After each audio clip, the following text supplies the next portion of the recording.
Student, welcome creators. कैसे हैं आप लोग। तो आज हम लोग टॉपिक करेंगे रिप्रोडक्शन सिस्टम। तो यहाँ पर हम लोग जनन तंत्र से संबंधित जितने भी एमसीक्यू क्वेश्चन जितने इंपॉर्टेंट है तो 20 एमसीक्यू यहाँ पर हम लोग करने वाले हैं। और सारे जो क्वेश्चन है वो प्रीवियस ईयर क्वेश्चन है। टीजी टीपीजी टी के क्वेश्चन तो हैं ही, और भी अदर एग्जाम जिससे ये टॉपिक रिलेटेड है, जहाँ जहाँ ये टॉपिक पूछा जाता है और जहाँ से इस टॉपिक से क्वेश्चन बने हैं उन सब के प्रीवियस यहाँ पर आप लोगों को देखने को मिलेंगे। और अगर आप लोगों ने अभी तक चैनल को सब्सक्राइब नहीं किया तो चैनल को सब्सक्राइब कर लीजिए, बेल आइकन को प्रेस कर लीजिए ताकि क्लास का जो नोटिफिकेशन है वो आपको मिलता रहे समय पर। और साथ ही अगर आप लोगों ने हमारे टेलीग्राम चैनल को ज्वाइन नहीं किया है तो home science by Priyanka ma'am search करेंगे तो यहाँ से आप टेलीग्राम चैनल से जुड़ सकते हैं। Home science by Priyanka ma'am search करेंगे तो यहाँ से आप हमारे टेलीग्राम चैनल से जुड़ सकते हैं, जिससे आप लोगों को वहाँ पर क्लास का जो पीडीएफ है, नोट्स है, वो दे दिया जाएगा, फ्री में प्रोवाइड किया जाता है और क्लास का लिंक भी दे दिया जाता है, जिससे आप लोग वहाँ से सारी चीज़ें बहुत आसानी से कर सकते हैं। तो यहाँ जुड़ जाइए, आप लोगों को जो नोट्स हैं वो मिल जाएंगे और आप लोग क्लास के बाद भी उनको पढ़ सकते हैं। तो आइए हम लोग अपना जो क्लास है उसको स्टार्ट करते हैं। पहला क्वेश्चन है, निषेचन फर्टिलाइजेशन की क्रिया कहाँ पर होती है। जो फर्टिलाइजेशन है उसकी क्रिया कहाँ पर होगी, गर्भाशय में, अंडवाहिनी में, अंड ग्रंथि में, योनि मार्ग में। तो जो निषेचन होता है, फर्टिलाइजेशन होता है, उसकी क्रिया कहाँ पर होगी, गर्भाशय में, अंडवाहिनी में, अंड ग्रंथि में, योनि मार्ग में। तो कहाँ पर होती है, फेलोपियन ट्यूब में होती है, मतलब अंडवाहिनी में होगी। ऑप्शन नंबर जो बी है वो आप यहाँ पर आप लोगों का करेक्ट हो जाएगा। अगला क्वेश्चन है, आंसर भी यहाँ आप लोगों को सेकेंड वाली स्लाइड में दिया हुआ है। तो पीडीएफ जब आपको दिया जाएगा तो आप लोगों को आंसर भी साथ में दिया होगा, तो आप लोगों को देखने में और क्वेश्चन को पढ़ने में, आंसर देखने में आसानी होगी। अगला क्वेश्चन है, मानव में शरीर के निम्नलिखित भागों में से किस एक में शुक्राणु डिंब को निषेचित करता है। तो क्वेश्चन पूछा गया है कि मानव शरीर के किस भाग में जो शुक्राणु होगा वो डिंब को निषेचित करेगा, गर्भाशय ग्रीवा में, डिंबवाहिनी नली में, गर्भाशय का निचला भाग या गर्भाशय के ऊपरी भाग में। तो कहाँ पर जो है निषेचित करता है, डिंब वाहिनी नली में करता है। ऑप्शन नंबर जो बी है आप लोगों का वो यहाँ पर करेक्ट हो जाएगा। अगला क्वेश्चन है, मादा जनन पथ में पहुंचने के पश्चात मानव शुक्राणु अपनी निषेचन क्षमता सुरक्षित रखते हैं, मतलब कितने समय के लिए मादा जनन अंग में जो शुक्राणु है वो पहुंचने के बाद कितने समय तक उनमें जो फर्टिलाइजेशन की जो क्षमता होती है वो रहती है।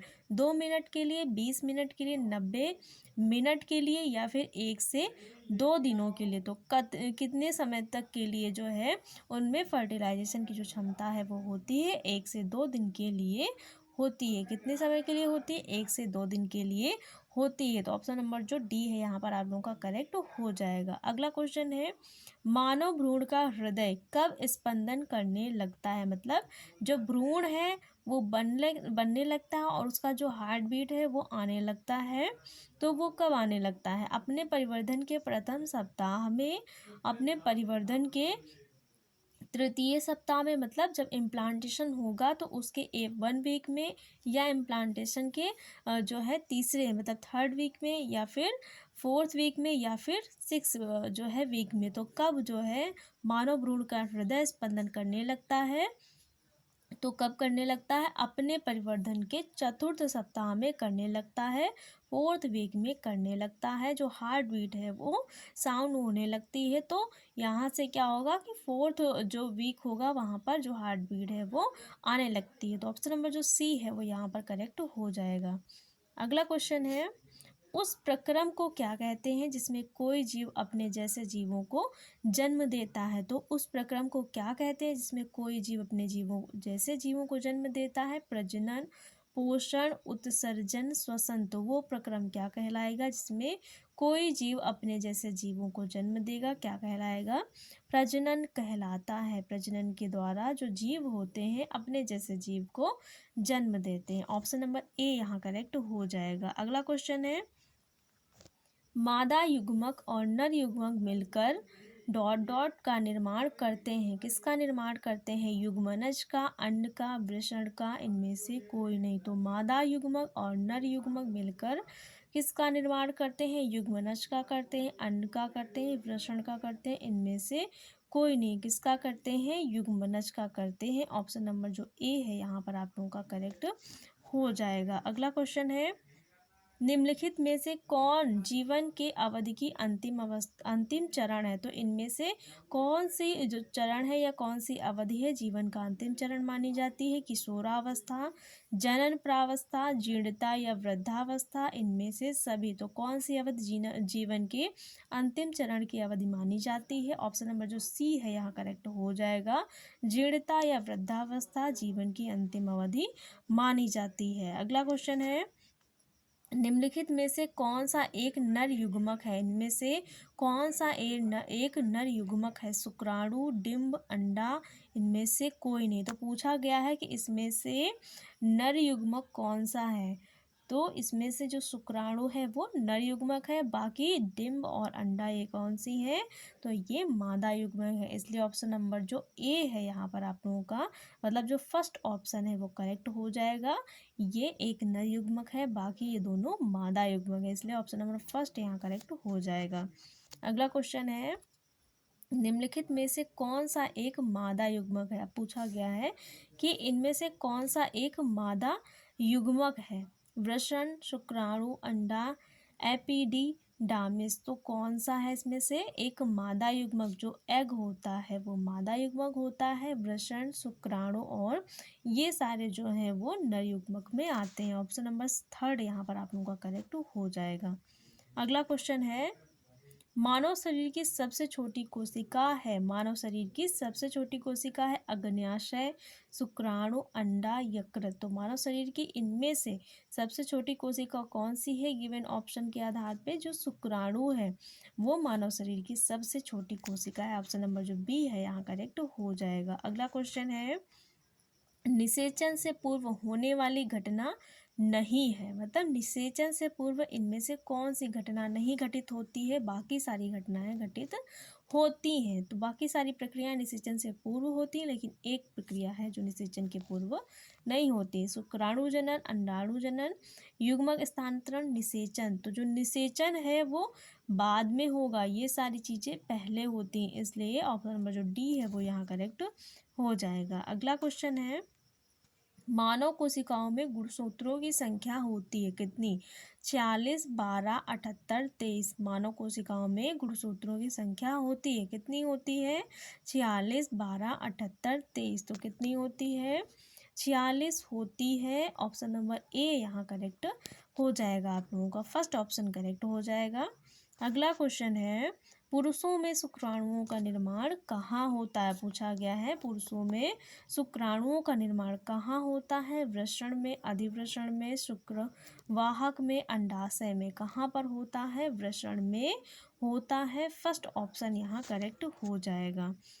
अगला क्वेश्चन है, लेडिंग कोशिका नामक वृषण हार्मोन संश्लेषित और स्रावित करती है। जो लेडिंग सेल्स होती है वो कौन सा जो हार्मोन है वो संश्लेषित करती हैं और स्रावित करती हैं? एंड्रोजन, एस्ट्रोजन, प्रोजेस्टेरॉन, इनमें से सभी। तो कौन सा हार्मोन जो है वो लेडिंग सेल जो होती हैं वो संश्लेषित करती हैं? एंड्रोजन करती हैं। ऑप्शन नंबर फर्स्ट यहाँ करेक्ट हो जाएगा। एस्ट्रोजन और प्रोजेस्टेरॉन ये फीमेल में बनने वाले हार्मोन है। एंड्रोजन मेल में बनने वाला हार्मोन है जो लेडिंग सेल के द्वारा क्या होता है? संश्लेषित होता है। तो ऑप्शन नंबर फर्स्ट यहाँ करेक्ट हो जाएगा। अगला क्वेश्चन है, अधिवृषण का मुख्य कार्य क्या है? पूछा गया है अधिवृषण का मुख्य कार्य क्या है? शुक्राणुओं को अस्थायी रूप से संग्रहित करना, शुक्राणुओं का उत्पादन, मूत्र को संग्रहित करना, इनमें से सभी। तो अधिवृषण जो होता है उसका मुख्य कार्य क्या है? शुक्राणुओं को अस्थायी रूप से संग्रहित करना। तो फर्स्ट ऑप्शन यहाँ करेक्ट हो जाएगा। अगला क्वेश्चन है, प्रथम रजोधर्म की शुरुआत यौनारंभ पर शुरू होती है जिसे कहते हैं? प्रथम रजोधर्म की शुरुआत यौनारंभ पर शुरू होती है जिसे कहते हैं? क्या कहते हैं? रजोनुवृत्ति कहेंगे, रजोदर्शन कहेंगे, कार्पस ल्यूटियम कहेंगे, इनमें से कोई नहीं। तो क्या कहेंगे? रजोदर्शन कहते हैं। मतलब जो लड़कियां होती हैं उनमें जो प्रथम जो पीरियड साइकिल स्टार्ट होता है या फिर जो यौनारंभ होता है उसे जो नाम दिया गया है वो क्या होगा, फर्स्ट पीरियड जो आता है उसको क्या कहा गया है, रजोदर्शन बोला जाता है। ये क्या बोला जाता है, रजोदर्शन बोला जाता है। तो फर्स्ट जो सेकंड ऑप्शन है यहाँ पर आप लोगों का करेक्ट हो जाएगा। अगला क्वेश्चन है, स्त्रियों में मासिक चक्र प्रायः होती है, मतलब कितने टाइम पीरियड की होती है, 10 से 12 दिन की, या फिर 15 से 20, 28 से 29, या 40 से 42। तो स्त्रियों में जो मासिक चक्र होता है, जो पीरियड साइकिल होता है वो कितने समय के बाद क्या होता है, रिपीट होता है, मतलब जो दोबारा है वो रिपीट होता है। तो कितने समय के बाद होता है, 28 से 29 दिन के बाद होता है। तो ऑप्शन नंबर जो सी है वो करेक्ट हो जाएगा। अगला क्वेश्चन है, शिशु के लिंग निर्धारण का उसके डॉट डॉट द्वारा होता है। जो शिशु का लिंग निर्धारण है वो किसके द्वारा होगा, माता के द्वारा, पिता के द्वारा, पिता और माता दोनों के द्वारा होगा, या कुछ कहा नहीं जा सकता। तो शिशु के लिंग का निर्धारण किसके द्वारा होता है, पिता के द्वारा होता है। सेकेंड ऑप्शन यहाँ करेक्ट हो जाएगा। अगला क्वेश्चन है, भ्रूण और माता के शरीर के बीच संरचनात्मक और कार्यात्मक इकाई है, क्या है, भ्रूण और माता के बीच शरीर के बीच संरचनात्मक और कार्यात्मक इकाई है, कौन सी है, मतलब जो भ्रूण होगा, जो क्या होगा, भ्रूण होगा, और जो मदर मतलब जो माता होगी उनके बीच क्या होगा, जो दोनों को जोड़ेंगी और साथ ही क्या करेंगे, उसको न्यूट्रिशन देने का कार्य करेंगी। तो दोनों के बीच क्या है, जो संरचनात्मक और कार्यात्मक इकाई है वो क्या करेगी, जिससे जो क्या होगा, जो बच्चा होगा वो ग्रो करेगा, उसी के अंदर सुरक्षित होगा। तो वो क्या कहलाएगा, वो कहलाता है अपरा। अपरा कहलाता है, अपरा मतलब प्लेसेंटा कहलाता है। तो भ्रूण के बीच जो शरीर के बीच जो संरचनात्मक और कार्यात्मक इकाई है वो कौन सी है, अपरा है, प्लेसेंटा है। जहाँ पर जो भ्रूण है वो माता के अंदर क्या होता है, प्लेसेंटा के अंदर ही सुरक्षित होता है, उसी के अंदर क्या करता है, ग्रोथ करता है। तो वो अपरा होता है। तो ऑप्शन नंबर जो बी है आप लोगों का, मतलब सेकंड हो, यहाँ पर करेक्ट हो जाएगा। और आप लोगों का लास्ट क्वेश्चन है, दोनों क्वेश्चन कंफ्यूजिंग है, और यहाँ पर पूछा गया है कि प्लेसेंटा और भ्रूण को जोड़ता है। पूछा गया है प्लेसेंटा और भ्रूण को जोड़ेगा, क्या जोड़ेगा, नाभि रज्जु, या फिर मेरु रज्जु, एंडोडर्म, मेसोडर्म। तो अभी क्या था कि संरचनात्मक, भ्रूण और माता के बीच संरचनात्मक कार्यात्मक इकाई पूछा गया, तो वहाँ पर क्या था, प्लेसेंटा था। और यहाँ पर पूछा गया है प्लेसेंटा को, और मतलब जो प्लेसेंटा होगा और उसके अंदर क्या होगा, जो भ्रूण होगा, जो एम्ब्रियो होगा, उसको आपस में कौन जोड़ेगा, नाभि रज्जु, मेरु रज्जु, एंडोडर्म, मेसोडर्म। तो कौन जोड़ेगा, नाभि रज्जु जोड़ती है, अम्बिकल कॉर्ड जो होती है वो जोड़ती है। तो जो फर्स्ट ऑप्शन है वो करेक्ट हो जाएगा। प्लेसेंटा को और एम्ब्रियो को, भ्रूण जो होगा आप लोगों का, उसको कौन जोड़ता है, जो अम्बिकल कॉर्ड होती है वो जोड़ने का कार्य करती है। तो फर्स्ट ऑप्शन यहाँ करेक्ट हो जाएगा। हम लोगों ने 20 क्वेश्चन कंप्लीट कर लिए इस टॉपिक के, सारे क्वेश्चन कर लिए हैं। तो आप लोगों को क्वेश्चन कैसे लगे, सारे क्वेश्चन प्रीवियस ईयर पूछे गए हैं। अगर आप लोग सर्च करेंगे तो सारे क्वेश्चन आप लोगों को प्रीवियस ईयर के हैं, और बहुत सारे एग्ज़ाम के हैं जहाँ पर आप लोगों से जो फिजियोलॉजी है ये पूछी जाती है। तो यहाँ पर सारी चीज़ें आप लोगों को मिल गई हैं, और यही सारे जो क्वेश्चन हैं वो आते हैं। तो आप लोगों को क्लास कैसी लगी, अगर क्लास अच्छी लगी हो तो वीडियो को लाइक से और चैनल को सब्सक्राइब करिएगा। Thanks for watching guys.